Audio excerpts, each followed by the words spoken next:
സ്നേഹപൂർവ്വം ശ്യാമ സീരിയലിൻ്റെ ഒരു അപ്കമിങ് എപ്പിസോഡിൻ്റെ റിവ്യൂ ആണ് കേട്ടോ പറയാൻ പോകുന്നത്. ശ്യാമയും അമൃതയും കൂടി അവിടെ മ്യൂസിക് സ്കൂളിൽ റൂമിലിരുന്ന് സംസാരിച്ചുകൊണ്ടിരിക്കുമായിരിക്കും. അന്നേരം ശ്യാമ പറയാനാണ്, നമ്മുടെ ഈ മ്യൂസിക് സ്കൂളിൽ ഉടനെ തന്നെ ഒരു വലിയ പരിപാടി സംഘടിപ്പിക്കാൻ പോകുവാണ്.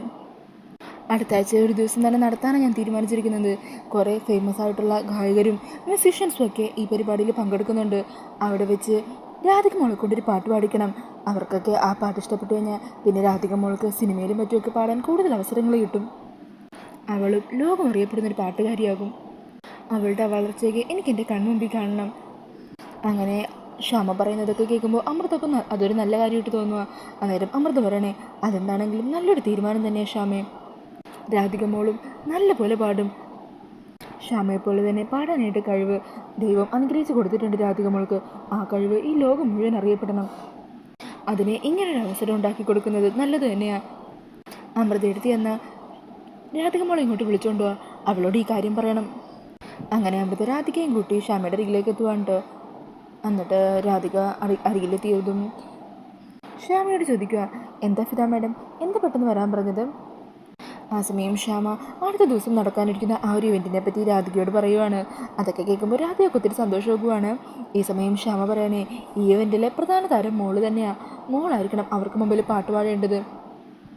അത് കേൾക്കുന്നതും രാധിക ഞെട്ടിപ്പോണേ. അയ്യോ, അത്രയും വലിയ വലിയ ആൾക്കാരുടെ മുമ്പിൽ ഞാൻ പാട്ട് പാടാനോ? അയ്യോ, അതൊന്നും വേണ്ട മാഡം, അതൊന്നും ശരിയാവില്ല. എന്തോരം വലിയ ഗായകരും സംഗീത സംവിധായകരും ഒക്കെയാണ് വരുന്നത്. അന്നേരം ശ്യാമ പറയുന്നുണ്ട്, മോളതൊന്നും ഓർത്ത് വിഷമിക്കേണ്ട കാര്യമില്ല. എൻ്റെ മോള് നന്നായിട്ട് തന്നെയാണ് പാടുന്നത്. അതേപോലെ തന്നെ കൂളായിട്ട് പാടിയാൽ മതി. ഈ സമയം രാധിക ഒത്തിരി ആകാംക്ഷയോട് ചോദിക്കുക, അല്ല മാഡം, കുറേ ഗായകരൊക്കെ വരുന്നുണ്ടെന്നല്ല പറഞ്ഞത്, ശ്യാമ മാഡം വരുമോ? എനിക്ക് ശ്യാമ മാഡത്തെ കാണണമെന്ന് വലിയ ആഗ്രഹമുണ്ട്. അത് കേൾക്കുന്നതും ശ്യാമയും അമൃതയും പരസ്പരം ഇങ്ങനെ നോക്കുവാണ്. ഈ സമയം ഫിദ പറയുക, അത് പിന്നെ ശ്യാമ മാഡത്തിന് ചെറിയ തിരക്കൊക്കെ ഉണ്ട്, അത് കാരണം ആ ഒരു ഇവൻറ്റിൽ പങ്കെടുക്കാൻ പറ്റില്ല. പക്ഷേ മോളതിൽ പാട്ട് പാടുമ്പോൾ അത് കുറേ പേരിലേക്ക് എത്തും. അപ്പോൾ ശ്യാമ മാഡം ചിലപ്പോൾ കണ്ടെന്നിരിക്കും. അങ്ങനെ കാണുവാണെങ്കിൽ മോളെ ശ്യാമ മാഡം വിളിക്കില്ലേ? അതുകൊണ്ട് മോൾ ധൈര്യത്തോടെ ആ ഒരു ഇവൻറ്റിൽ പാട്ട് പാടാനായിട്ട് തയ്യാറായിക്കും. മോൾ ആഗ്രഹിച്ചതെല്ലാം നടക്കും. മോൾ വലിയ ഉയരങ്ങളിലെത്തും. അങ്ങനെ ശ്യാമയുടെ വാക്കുകളൊക്കെ കേട്ട് സന്തോഷത്തോടു കൂടി നിൽക്കുകയാണ് രാധിക. പിന്നീട് കാണിക്കുന്നത് ഐശ്വര്യ മാലതിയും കൂടി സംസാരിക്കുന്നതാണ്. അങ്ങനെ മാലതി മ്യൂസിക് സ്കൂളിൽ ഒരു വലിയ ഇവൻറ്റ് നടക്കുന്ന കാര്യമൊക്കെ ഐശ്വര്യ അറിയിക്കുവാണ് കേട്ടോ.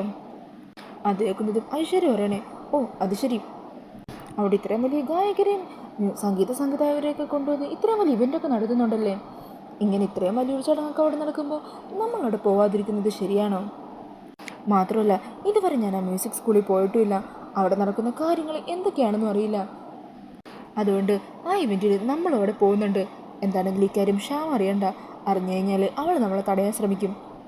ശ്യാമയുടെയും അമൃതയുടെയും ഒന്നും കണ്ണിപ്പെടാതെ വേണം അവിടെ നമ്മൾ കയറിപ്പറ്റാനായിട്ട്. എന്നിട്ട് അവിടെ എല്ലാം അരിച്ചു വെറുക്കണം.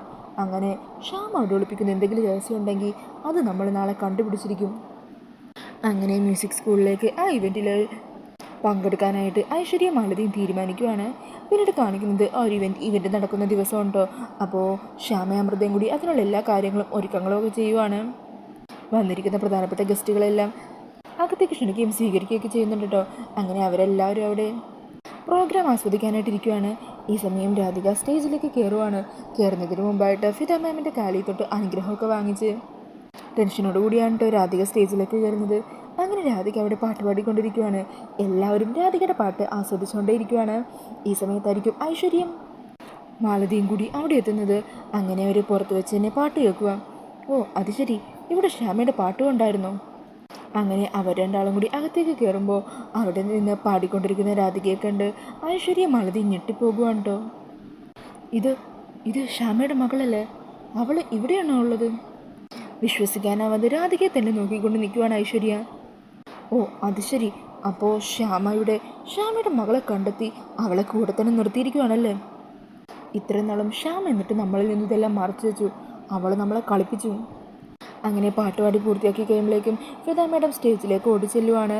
എന്നിട്ട് രാധികയെ ചേർത്ത് പിടിക്കണേ, അസ്സലായി മോള് നന്നായി തന്നെ പാടി. എല്ലാവരും കൈയടിക്കുകയാണല്ലോ.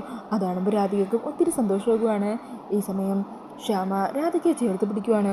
അന്നേരം ഐശ്വര്യ ചോദിക്കണേ, അല്ല അതേതാ പർദ്ദക്കാരി? അറിയില്ല മാഡം, ഞാനൊന്ന് രഹസ്യമായിട്ട് അന്വേഷിച്ച് നോക്കാം എന്നും പറഞ്ഞ മാലതി കൂടുതൽ കാര്യങ്ങളൊക്കെ അറിയാനായിട്ട് അവിടെയെല്ലാം അന്വേഷിക്കുന്നുണ്ട്. പിന്നീട് അമൃതയും ശ്യാമയും കൂടി അവിടെ സംസാരിച്ചുകൊണ്ടിരിക്കുന്നത് ഐശ്വര്യ കാണുവാണ് കേട്ടോ. അങ്ങനെ ഐശ്വര്യക്ക് മനസ്സിലാകുവാണ് പറതിയിട്ട് മുഖം മറിച്ച് നിന്നത് ശ്യാമ തന്നെയായിരുന്നു എന്ന്. ഈ സമയം മാലതിയും ഐശ്വര്യയുടെ അരികിലേക്ക് വരുവാണ്. മാഡം, ആ പറതിയിട്ട സ്ത്രീയുടെ പേര് ഫിദ എന്നാണ്.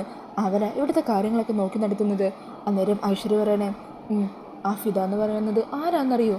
ദേ അങ്ങോട്ട് നോക്കിക്കേ. അതങ്ങനെ ശ്യാമ തന്നെയാണെന്ന് മാലതിക്കും മനസ്സിലാകുവാണ്. അയ്യോ ശ്യാമ മാഡം എന്തിനാ ഇങ്ങനെ പറതിയിട്ട് നടക്കുന്നത്? ഈ ഫിദ എന്നുള്ള പേര് മാഡം എന്തിനാ ഇങ്ങനെ ഉപയോഗിക്കുന്നത്? അങ്ങനെ ഒന്നും മനസ്സിലാവാതെ നിൽക്കുകയാണ് കേട്ടോ മാലതി. ഈ സമയം ഐശ്വര്യ പറയണേ, എന്തോ വലിയ നാടകങ്ങളൊക്കെ ഇവിടെ നടക്കുന്നതും. ശ്യാമയുടെ മകള് ഇവിടെ ശ്യാമയുടെ കൂടെ തന്നെയുണ്ട്. എന്നാൽ അവൾക്ക് മുന്നിൽ ശ്യാമ പറതിയിട്ടാണ് നടക്കുന്നത്. ശ്യാമയാണ് അവളുടെ അമ്മ എന്ന് അവൾക്കിപ്പോഴും അറിയില്ലെന്നാണ് തോന്നുന്നത്. അതവൾ അറിഞ്ഞാൽ ചിലപ്പോൾ ഒരു പക്ഷേ ശ്യാമയെ വെറുക്കാൻ സാധ്യതയുണ്ടാവും. അതുകൊണ്ടാകാം അവൾക്ക് മുമ്പിൽ പറതിയിട്ട് മറ്റൊരു പേരിൽ ശ്യാമ അവളുടെ അരികിൽ നിൽക്കുന്നതും അവൾക്ക് വേണ്ടുന്ന കാര്യങ്ങളൊക്കെ ചെയ്യുന്നതും. എന്താണെങ്കിലും ഇതങ്ങനെ വെറുതെ വിട്ടാൽ പറ്റില്ല.